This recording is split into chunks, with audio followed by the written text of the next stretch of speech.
Жайлау қыстаудан бір шама қашық, шөбі шүйгін, өзен көлді, суы тұнық, бастау бұлақты, салқын самалды, ауыл болып қоныс тебуге қолайлы жазғы жер болып табылады.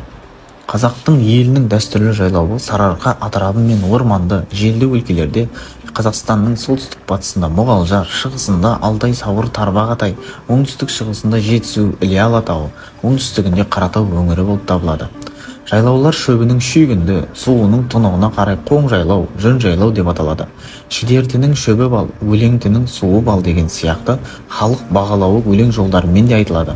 Жүздеген үй тігілетін кең жайлауды сар жайлау деп атаған. Жайлаудың нағыз қызған шағы қан жайлау. Жайлауға барар жолда көктеуден алыс емес жердегі әрі бүкіл ауыл аймақтың аралас құралас болатындай жазықта отырады. Мұндай жайлауда ел шамамен 2 аптадай тұрақтайды. Тау етегіндегі жайлауды оң жайлау, етек жайлау, ал ой жайлаудан жоғары жердегі жайлау бөктер жайлау, бөктеуден биіктеу жердегі жайлау төр жайлау деп аталады. Таудың ең биігіндегі салқын жердегі жайлау кер жайлау дейді. Кер жайлауда бірер ауыл ғана тұрады.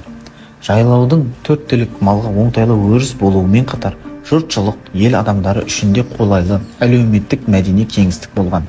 Атап айтқанда сыбағаға шақыру, құдаласу, қыз айттыру, ас беру, бие байлау, тағы басқа сынды салт дәстүрлер болған. Ал жастар арасында ақсүйек ойнау, алтыбақан тебу сынды бір қатар ойын-сауықтар жайлаудың думанын одан әрі қыздыра түскен.